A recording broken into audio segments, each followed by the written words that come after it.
Hello guys, आपका बहुत बहुत स्वागत है हमारे यूट्यूब चैनल पर। आज की वीडियो में हम लोग बात करने वाले हैं डेटा एनालिटिक्स में यूनिट नंबर 4 वन शॉट। सो इस वीडियो के अंदर कुछ ऐसे इंपॉर्टेंट टॉपिक्स हम लोग देखेंगे जो एग्जाम के अंदर पूछे जाते हैं, साथ ही साथ प्रीवियस ईयर एग्जाम्स में पूछे जा चुके हैं। ठीक है, इंपॉर्टेंट यूनिट है। 3 यूनिट के नोट्स मैं अपडेट कर दूंगा डिस्कॉर्ड पे। अगर डिस्कॉर्ड पे आप नहीं हो तो डेफिनेटली लिंक आपको कम्युनिटी पोस्ट में मिल जाएगा, जाके ज्वाइन कर सकते हो।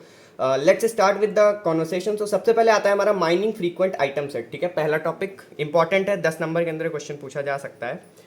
It involves finding recurring pattern items और set of items in large data set. मतलब कि माइनिंग फ्रीक्वेंट आइटम सेट का सिंपल सा मतलब है जो भी हमारे रीसेंट डेटा है। ठीक है, प्रीवियस वीडियो में हम लोगों ने बात की थी रीसेंट डेटा माइनिंग के बारे में। तो रीसेंट डेटा माइनिंग जो होती है उसी में से हमें बेसिकली फ्रीक्वेंट आइटम सेट्स को एनालाइज करना होता है। ठीक है, सो वही चीज़ यहाँ पे हम लोग देखेंगे। This is crucial in fields like market basket analysis, where it helps identify items that frequently reoccur in transaction. Basically ये उन फील्ड्स में यूज होता है जहां पे हमें रीसेंट डेटा सेट्स को एनालाइज करना होता है, साथ ही साथ हमें आइडेंटिफाई करने होते हैं ऐसे आइटम सेट्स जो बार बार ट्रांजैक्शन के दौरान यूज हो रहे हैं या फिर बार बार ट्रांजैक्शन के टाइम आ रहे हैं हमारे, ठीक है, स्ट्रीम में। सो की कॉन्सेप्ट्स की बात करें अगर माइनिंग फ्रीक्वेंट आइटम सेट के अंदर, तो 3 बेसिक हमारे की कॉन्सेप्ट्स होते हैं।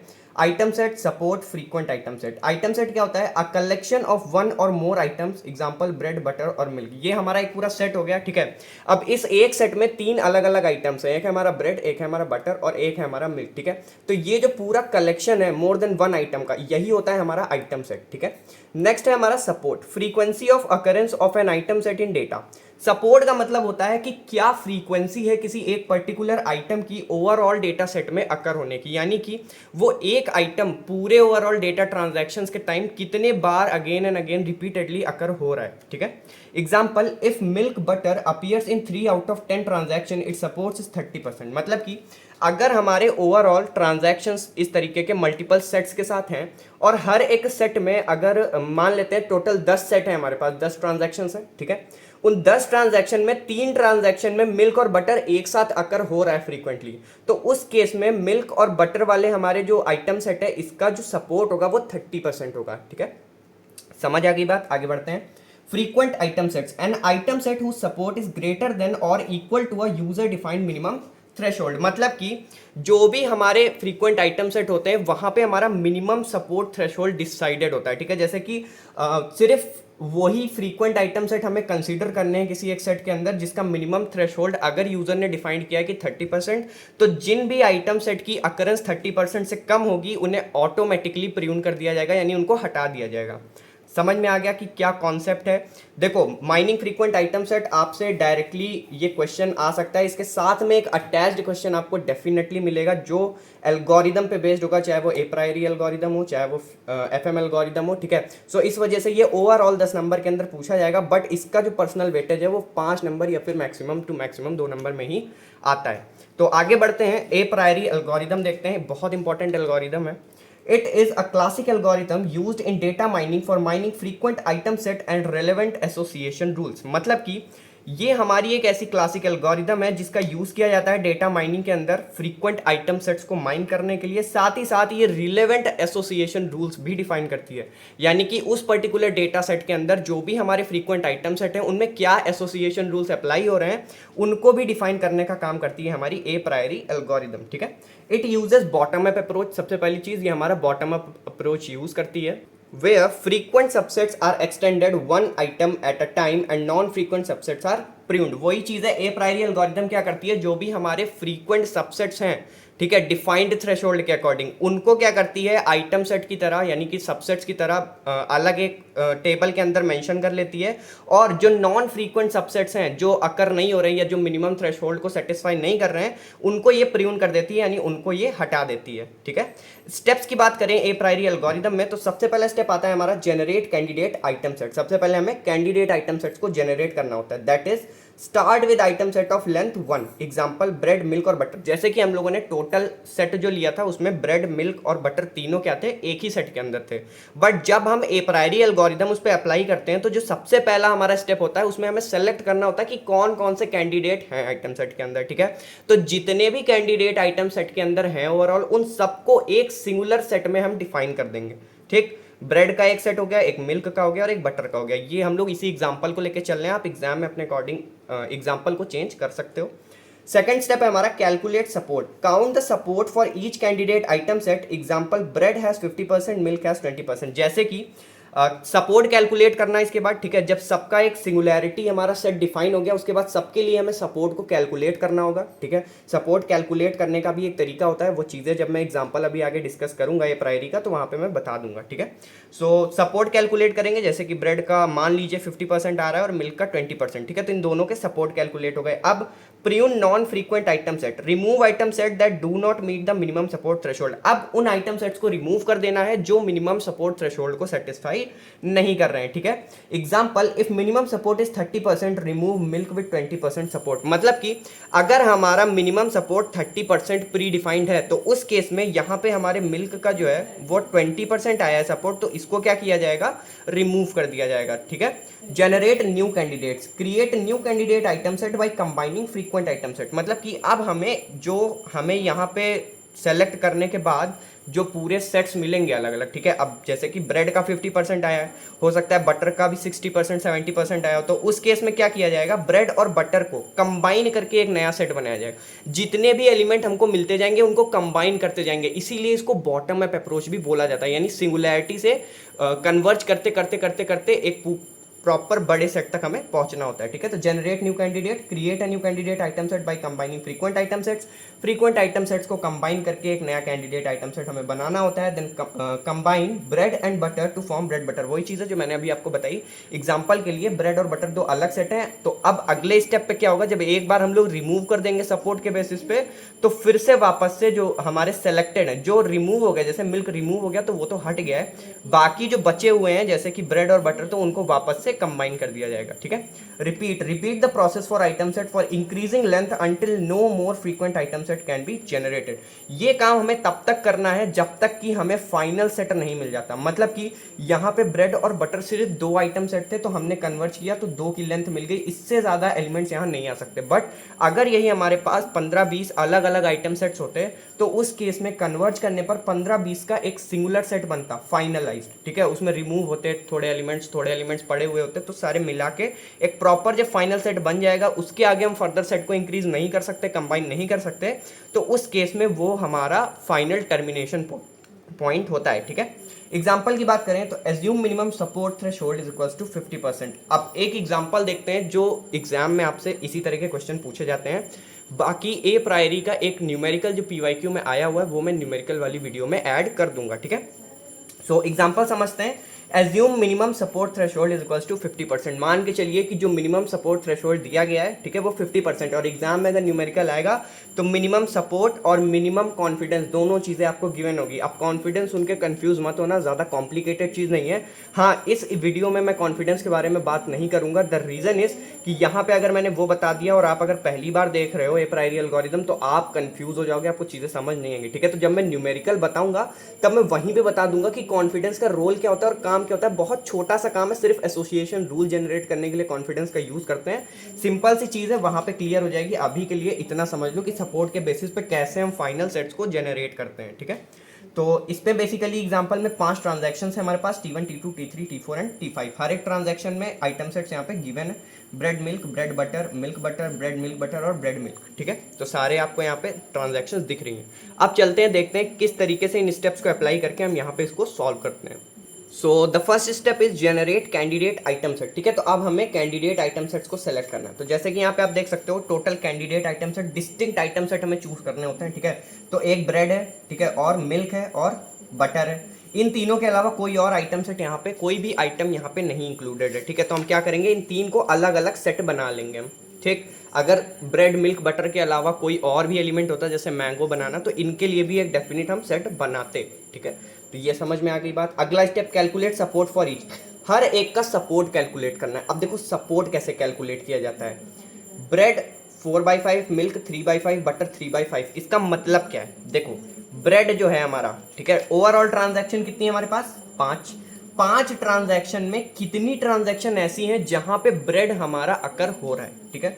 तो 1, 2, 3 और 4 ट्रांजैक्शंस में हमारा ब्रेड आ रहा है, T3 में ब्रेड नहीं है, तो 4/5 जितने बार अकर हो रहा है upon total number of transactions, ठीक है। तो वही चीज मिल्क के साथ करेंगे। मिल्क यहाँ पे 3 बार अकर हो रहा है, 1, 2 और 3, 1 2 3 4, सॉरी 4 बार यहाँ पे मिल्क अकर हो रहा है, ठीक है। तो इसको अपडेट कर देते हैं।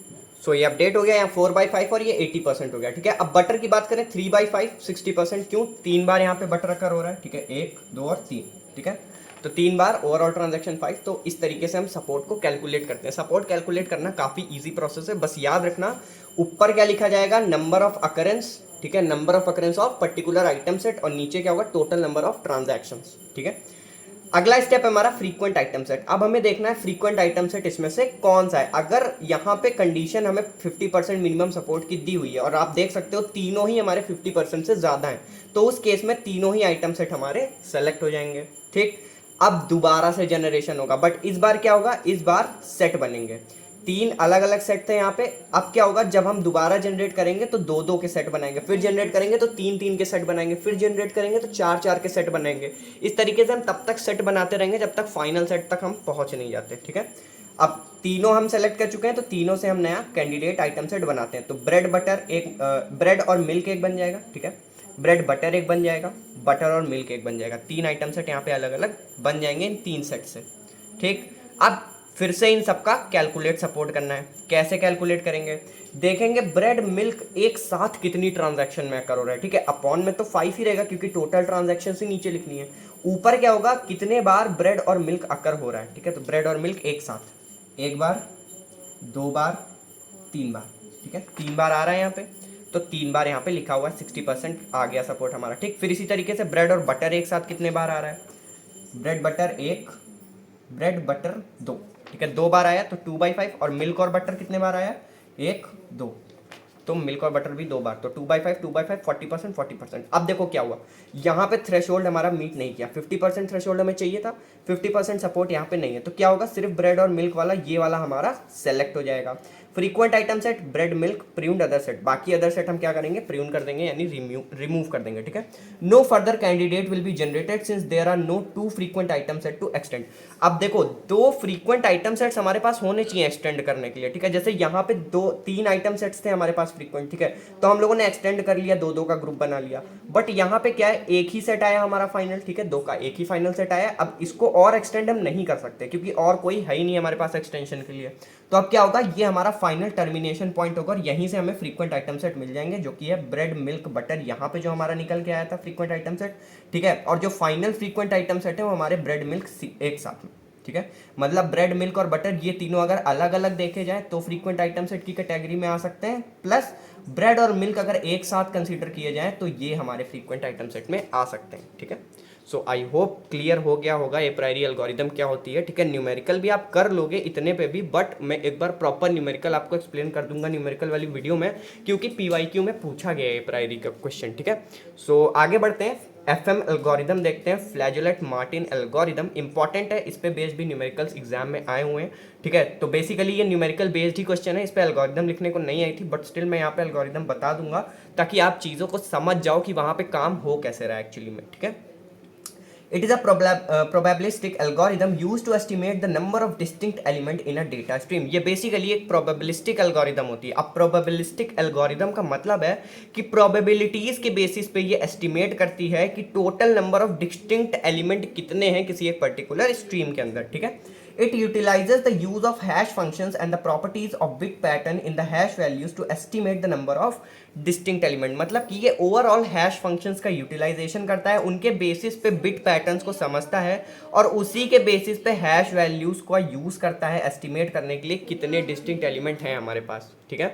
सो अगर बात करें एल्गोरिदम की तो सबसे पहला स्टेप है यहाँ पे हमारे पास हैशिंग एलिमेंट, ठीक है। For each element in the data stream apply a hash function that maps the element to a binary number, ठीक है। मतलब कि सबसे पहले हमें हैश फंक्शन अप्लाई करना होता है, ठीक है। हैश फंक्शन क्वेश्चन में आपको गिवन होगा, हैश फंक्शन हमें अप्लाई करना होता है डेटा स्ट्रीम के हर एक डेटा सेट पे और उसका एक बाइनरी आउटपुट जनरेट करना होगा, ठीक है।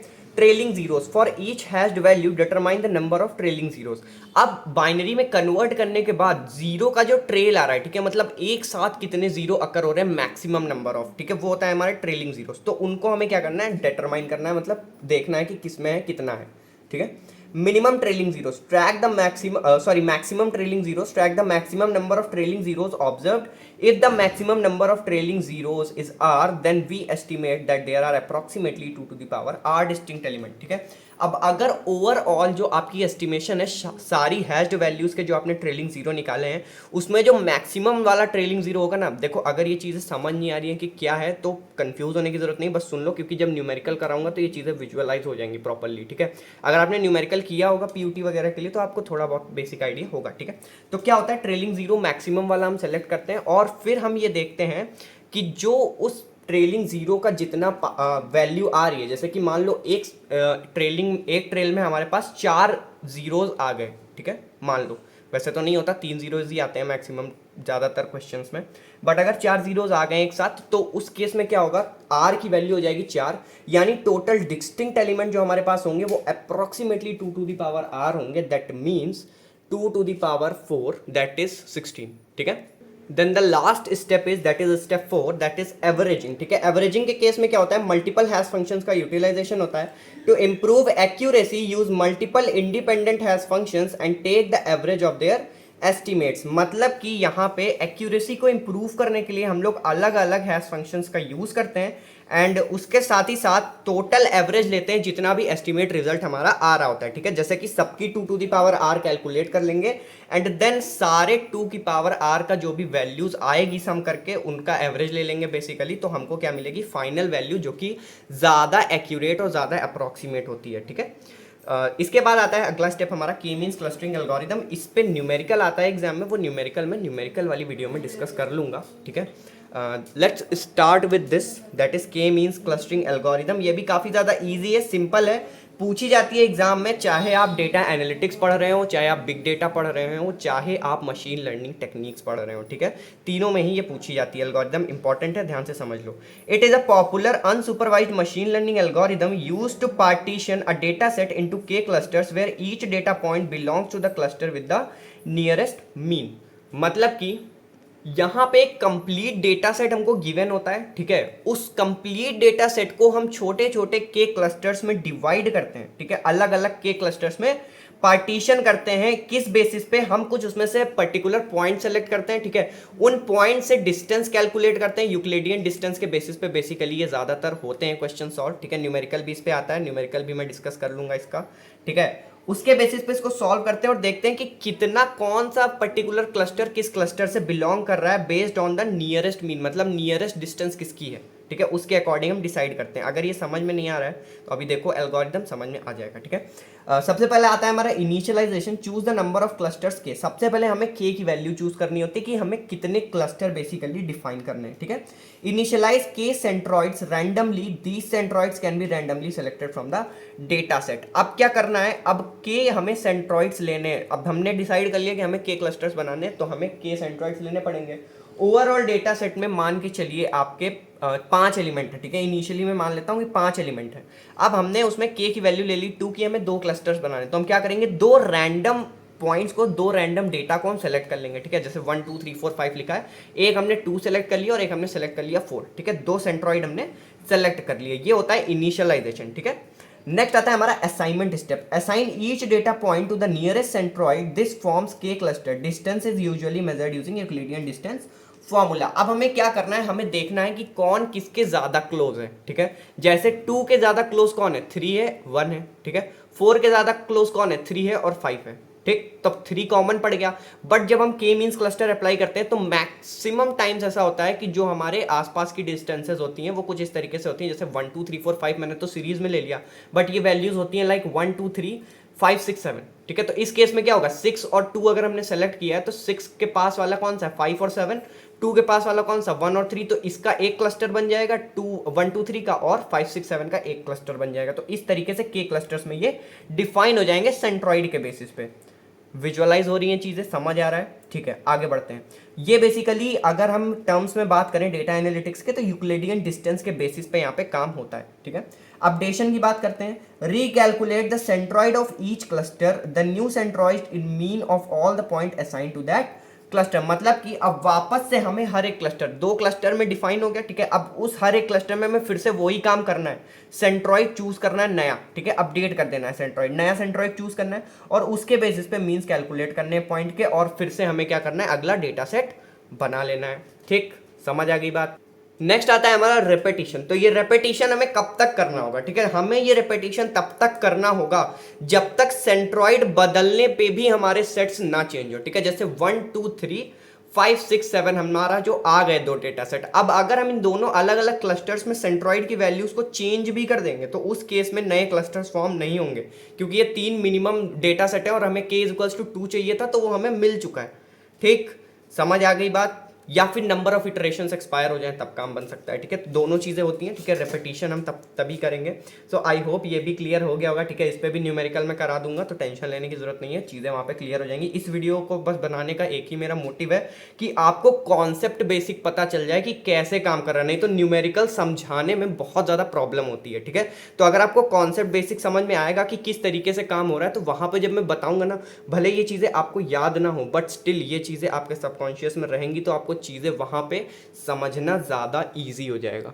ठीक, समझ आ गई बात। बस सुन लो कथा की तरह, आगे चलते हैं। हायरार्किकल क्लस्टरिंग इंपॉर्टेंट है, बहुत इंपॉर्टेंट है। हायरार्किकल क्लस्टरिंग पे क्वेश्चन आ सकता है, ठीक है। It is a method of cluster analysis that seeks to build a hierarchy of clusters. Basically ये क्लस्टर की हायरार्की बनाता है। हायरार्की पता है ना आपको, जैसे कि फादर, फिर उनके 2 बच्चे, फिर उनके 2 बच्चे, इस तरीके से हायरार्की पूरी बनती है।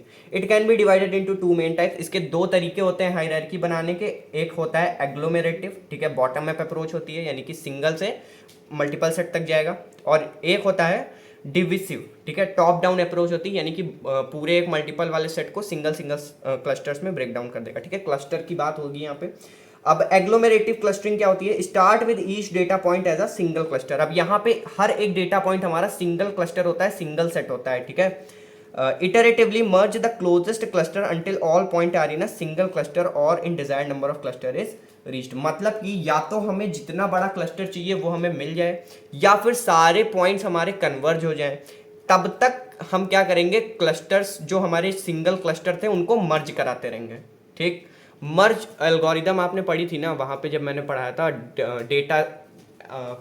डेटा एल्गोरिदम, डिज़ाइन एल्गोरिदम, अबे design and analysis of algorithm, and उसके अलावा मैंने एक सब्जेक्ट पढ़ाया था डेटा स्ट्रक्चर। तो दोनों में ही हम लोगों ने डिस्कस किया था कि मर्ज एल्गोरिदम क्या होती है बेसिकली, ठीक है। तो वहाँ पे जो काम हो रहा था मर्ज वाले में, वही चीज़ काम यहाँ पे भी होता है, ठीक है। क्लस्टरिंग जो हमारी हायरार्किकल के बेसिस पे होती है। तो एग्लोमेरेटिव में क्या होता है, इनिशियल पॉइंट्स होते हैं, मर्ज होते जाते हैं, ठीक है। और डिविसिव में क्या होता है, मल्टीपल पॉइंट्स होते हैं, सिंगल सिंगल में टूटते जाते हैं। ठीक, समझ आ गई बात। आगे बढ़ते हैं। एल्गोरिदम इनिशियलाइजेशन, देखो अब होता कैसे है ये समझो। Initialization start with N cluster, each data point has its own cluster. अब ये एन क्लस्टर से स्टार्ट होता है, ठीक है। जैसे 1 2 3 4 5 है, तो 1 का अपना अलग क्लस्टर है, 2 का अलग क्लस्टर है, 3 अलग है, 4 अलग है और 5 अलग है। एक ही सेट में सब नहीं लिखे हुए, सब अलग अलग सेट में लिखे हुए, ठीक है। Compute proximity matrix, calculate the distance between every pair of cluster. अब हर एक क्लस्टर के बीच में यूक्लिडियन डिस्टेंस फाइंड करनी होगी, ठीक है। और उस डिस्टेंस के बेसिस में क्या करेंगे, हम मर्ज करेंगे, ठीक है। मर्ज कैसे करते हैं, find the pair of cluster with smallest distance, जिनकी डिस्टेंस सबसे कम है। जो काम हम लोग यहाँ पे कर रहे थे ना पिछली वाली एल्गोरिदम में, ठीक है, यहाँ पे क्या कर रहे थे, के मीन्स में हम लोग देख रहे थे कि कौन सबसे पास है, उनका क्लस्टर बना रहे थे। तो यहाँ देखते हैं कौन सबसे पास है, उनको मर्ज कर देते हैं, ठीक। Merge these two cluster into a single cluster, वही चीज है। ए जैसे मान लेते हैं 1 और 2 की डिस्टेंस सबसे कम है, तो 1 2 को मर्ज कर दिया और 1 2 का एक कंप्लीट क्लस्टर बना दिया, ठीक। Update proximity matrix, recalculate the distances between the new cluster and all other cluster. अब क्या करना है, वापस से कैलकुलेट करना है डिस्टेंसेस को, जो भी हमारा नए क्लस्टर बनते जाते हैं उनके बीच भी यही चीज़ करनी होती है हमको, और इसी के साथ हमें चीज़ों को अपडेट करते रहना है। और ये काम तब तक रिपीट करते रहना है जब तक कि सारे पॉइंट मर्ज ना हो जाए एक सिंगल क्लस्टर में, या फिर एक डिजायर्ड क्लस्टर जो हमको चाहिए वो हमें मिल ना जाए, ठीक है। तो वही चीज़ रेपिटेशन में लिखी हुई है। आगे बढ़ते हैं। नेक्स्ट आता है हमारा डिविसिव क्लस्टरिंग। देखो अब इसको बताने से पहले मैं एक बार आप लोग को थोड़ा वर्किंग समझा देता हूं, जो हम लोगों ने देखा है एग्लोमेरेटिव में क्या होता है। देखो ABCDE ये सारे क्या है, हमारे अलग अलग क्लस्टर्स हैं, ठीक है। देखो ये सब अलग अलग क्लस्टर्स हैं। A की वैल्यू 1, B की वैल्यू 4, C की वैल्यू 2, D की वैल्यू 5, E की वैल्यू 9, ठीक है। ABCDE ये सारे सिंगल क्लस्टर हैं। अब ये तो डिविजिव क्लस्टरिंग है, डिविजिव क्लस्टरिंग की अभी हम बात नहीं करने वाले, अभी हम इसकी बात करते हैं एग्लोमेरेटिव, जो अभी मैंने आपको बताया। इसमें क्या होता है, जैसे डिस्टेंसेस कैलकुलेट होंगी, ठीक है, ए और बी के बीच में कितनी डिस्टेंस है, 3 की डिस्टेंस है, बी सी के बीच में कितनी डिस्टेंस है, 2 की डिस्टेंस है, सी और डी के बीच में कितनी डिस्टेंस है, 3 की डिस्टेंस है, ठीक, और बी और डी के बीच में 1 की डिस्टेंस है, ए और सी के बीच में 1 की डिस्टेंस है। तो ए और सी ज्यादा पास हुए, बी और डी ज्यादा पास हुए, तो क्या होगा, ए और सी इस तरीके से कुछ मर्ज हो जाएंगे, ठीक, बी और डी मर्ज हो जाएंगे, ठीक। अब ये मर्ज हुए तो क्या क्लस्टर बना यहाँ पे, ए कॉमा सी का, ठीक। यहाँ पे क्या क्लस्टर बना, बी कॉमा डी का, ठीक। अब ई आया यहाँ पे, अब हम आगे डिस्टेंस कैलकुलेट करेंगे ए सी और बी डी के अकॉर्डिंग, ठीक है। तो इस तरीके से ये मर्ज होता जाएगा मल्टीपल लेवल्स पे, ठीक, मर्ज होता जाएगा और फाइनली हमको क्या क्लस्टर मिलेगा यहाँ पे जाके, एक हमको क्लस्टर मिलेगा ए बी सी डी और ई का, ठीक। ये हमारा फाइनल रिजल्ट होगा। तो कुछ इस तरीके से हमारी वर्क करती है एग्लोमेरेटिव क्लस्टरिंग, ठीक है। समझ आ गई बात, आगे बढ़ते हैं। लगता है इस हाउस फ्लाई को भी पढ़ाई की जरूरत है, ठीक है। चलो आगे बढ़ते हैं। Divisive clustering starts with all data points in one cluster, ठीक है। तो सारे डेटा पॉइंट्स डिविसिव में क्या होता है, एक सिंगल क्लस्टर से स्टार्ट होता है, जैसे कि ये है हमारा, ठीक है। Iteratively split the cluster into smaller cluster until each point has its own cluster और desired number of cluster is reached. तो ये काम हमें तब तक करते रहना है, इसको छोटे छोटे पार्ट्स में तब तक ब्रेक करते जाना है, ब्रेक करते जाना है, जब तक कि सबका एक पर्टिकुलर इनिशियल क्लस्टर नहीं मिल जाता या फिर हमें फाइनल पोजीशन नहीं मिल जाती, ठीक है। एल्गोरिदम है क्या, initialization start with all point in one cluster. Initialization तो ये हो गया, सारे पॉइंट्स हमारे मिल गए क्लस्टर में। फिर split cluster, identify the best way to split the cluster into 2 sub cluster. अब इसको 2 सब क्लस्टर में डिवाइड करने का बेस्ट तरीका हमको ढूंढना होगा। मोस्टली इसमें के मीन्स क्लस्टरिंग का यूज किया जाता है, यानी कि जैसे मैंने ले लिया लेट के इज इक्वल्स टू 2, तो अब क्या होगा, के की वैल्यू 2 हो गई, तो ये क्या होगा, 2 पार्ट में हम इसको ब्रेक कर लेंगे, ठीक है। मान लो ये कुछ इस तरीके से 2 सबसेट्स में ब्रेक हो जाएगा। एक में आ गया हमारा ए बी, ठीक है, और एक में क्या आ गया हमारा सी डी और ई, ठीक। अब ए बी तो फर्दर ब्रेक नहीं होगा क्योंकि के की वैल्यू 2 है, बट ये अभी फर्दर ब्रेक हो सकता है। तो एक में क्या आ गया हमारा सी डी और एक में क्या आ गया हमारा ई। तो कुछ इस तरीके से ये काम करता है। Update cluster, recalculate the distances between the new clusters and all other clusters. अब क्या करना है, यहाँ पे जब पहुंच गया सी डी ई पे, तो अब क्या करना है, इनके बीच फिर से डिस्टेंसेस कैलकुलेट करनी है। सॉरी, इनके बीच नहीं करेंगे, इनके अपने इंटरनली इनके बीच करेंगे और इंटरनली इनके बीच करेंगे। देखेंगे क्या और फर्दर डिवाइड करने की पॉसिबिलिटी है, अगर है तो इसको फर्दर डिवाइड कर देंगे, ठीक। Repeat the split and update steps until each point has its own cluster और the desired number of cluster is reached. अब यहाँ पे सबका अपना क्लस्टर नहीं है, ठीक है। अगर इसको हमको डिवाइड भी करना होता तो हम कुछ इस तरीके से कर देते हैं, ठीक है। जैसे ए का अपना क्लस्टर यहाँ पे बन गया, ठीक, बी का यहाँ पे एक अपना क्लस्टर बन गया, सी और डी का यहाँ पे बन जाएगा, ठीक, ये बन गया क्लस्टर्स। तो अब क्या हो गया, सारे हमारे सिंगल क्लस्टर्स में ब्रेक डाउन हो गए। तो कुछ इस तरीके से काम करता है डिविसिव क्लस्टरिंग। आई होप आपको ये भी क्लियर हो गया होगा, ठीक है। इसलिए मैंने यहाँ पे डायग्राम्स का यूज़ किया था ताकि थोड़ी बहुत चीज़ें आपको मैं विजुअलाइज करवा सकूँ। हर चीज़ को दिमाग में सोचते रहोगे तो कॉम्प्लिकेट हो जाएंगी चीज़ें ना। तो आगे बढ़ते हैं अगले टॉपिक की तरफ। So the next topic is CLIQUE and PROCLUS. तो दोनों इंपॉर्टेंट है। देखो एग्जाम के पीओवी से बताएं तो 2 नंबर के अंदर ये क्वेश्चन आता है, ठीक, पहली चीज़। दूसरी चीज़ मैक्स टू मैक्स ये 5 नंबर में पूछा जा सकता है। तीसरी चीज़, अगर 10 में इन केस आ भी जाता है ये क्वेश्चन, तो आपको क्या करना है, समझ लो अभी क्या होता है और इसको थोड़ा सा एक्सप्लेन कर देना है, एप्लीकेशंस को थोड़ा एक्सप्लेन कर देना, साथ ही साथ एडवांटेजेस डिसएडवांटेजेस दोनों में 2-2 3-3 4-4 अपने अकॉर्डिंग लिख के आ जाना, ठीक है। एडवांटेजेस डिसएडवांटेजेस बहुत ईजी है, जो भी आपको समझ में आया आप लिख देना, ठीक है। आप डेटा एनालिटिक्स की ही एडवांटेजेस डिसएडवांटेजेस लिख देना, काम बन जाएगा, ठीक। It is a powerful and efficient clustering algorithm design for high dimensional data. Click क्या होती है हमारी, ये पावरफुल और एफिशिएंट क्लस्टरिंग एल्गोरिदम होती है जो कि हमारे हाई डायमेंशनल डेटा पे काम करती है, पहली चीज। सेकंड क्या है, it combines grid based and density based clustering approaches to discover cluster in subspaces of high dimensional data. अब जो हाई डायमेंशनल स्पेसेस है हमारी, ठीक है, यानी कि बहुत वाइड स्पेसेस हैं, वहां पे छोटे छोटे क्लस्टर्स सब स्पेसेस में जाके छोटे छोटे क्लस्टर्स को क्रिएट करना, उनको कंबाइन करना और एक फाइनल रिप्रेजेंटेशन देना, यही होता है हमारे क्लीक का काम। ठीक है, CLIQUE is notable for its ability to automatically determine subspaces that are relevant for clustering. ये हमारा किस लिए बहुत ज़्यादा यूज होता है, क्योंकि ये ऑटोमेटिकली डिटरमाइन कर लेता है सब स्पेसेस जो हमारे रिलेवेंट होती हैं क्लस्टरिंग के लिए, यानी कि ऐसे डेटा पॉइंट जो हमारे क्लस्टरिंग के लिए इंपॉर्टेंट हैं उनको ऑटोमेटिकली डिटेक्ट करने की एबिलिटी होती है हमारे क्लीक के अंदर। ठीक है, एप्लीकेशंस की बात करें तो बायो इन्फॉर्मेटिक्स में यूज होता है। ठीक है, नेक्स्ट हमारा मार्केट बास्केट एनालिसिस के लिए यूज होता है, एस्ट्रोनॉमी के लिए यूज होता है। ठीक है, प्रोक्लस की बात करें, it is a subspace clustering algorithm specifically design to handle high dimensional data. अब हाई डायमेंशनल डेटा को हैंडल करने के लिए, ठीक है, सब स्पेसेस के बेसिस पे क्लस्टरिंग को डिवाइड करने के लिए ये हमारी एक एल्गोरिदम है जो कि हमारी प्रोजेक्ट क्लस्टरिंग बेसिकली। ठीक है, इसका नाम ही है प्रोजेक्ट क्लस्टरिंग, मैंने लिखा नहीं है, मैं लिख देता हूँ। So PROCLUS is projected clustering and CLIQUE is, रुको मैं ये भी लिख देता हूँ, क्लस्टरिंग इन क्वेस्ट। ठीक है, तो दोनों इंपॉर्टेंट है हमारी। तो आगे बढ़ते हैं, इसमें अगला पॉइंट क्या है, it identifies clusters in lower dimensional subspaces where clusters are not visible in full dimensional space but appear in some lower dimensional projections. तो इसका बेसिकली काम क्या होता है, ये उन क्लस्टर्स को आइडेंटिफाई करती है सब स्पेसेस के अंदर जिनकी विजिबिलिटी बहुत कम होती है फुल डायमेंशनल स्पेसेस के अंदर। ठीक है, secondly but appear in some lower dimension projection, मतलब कि अगर डेप्थ में लोअर डायमेंशन पे डेटा को एनालाइज किया जाए तो उस केस में जो क्लस्टर्स विजिबल होते हैं सिर्फ उनको आइडेंटिफाई करने का काम कौन करता है, हमारा प्रोजेक्टेड क्लस्टरिंग यानी कि प्रोक्लस। ठीक है, एप्लीकेशंस की बात करें तो बायो इन्फॉर्मेटिक्स में इसका भी यूज होता है, कस्टमर सेगमेंटेशन के लिए इसका यूज होता है, टेक्स्ट माइनिंग के लिए यूज होता है। ठीक है, तो ये कुछ एप्लीकेशंस है इसकी।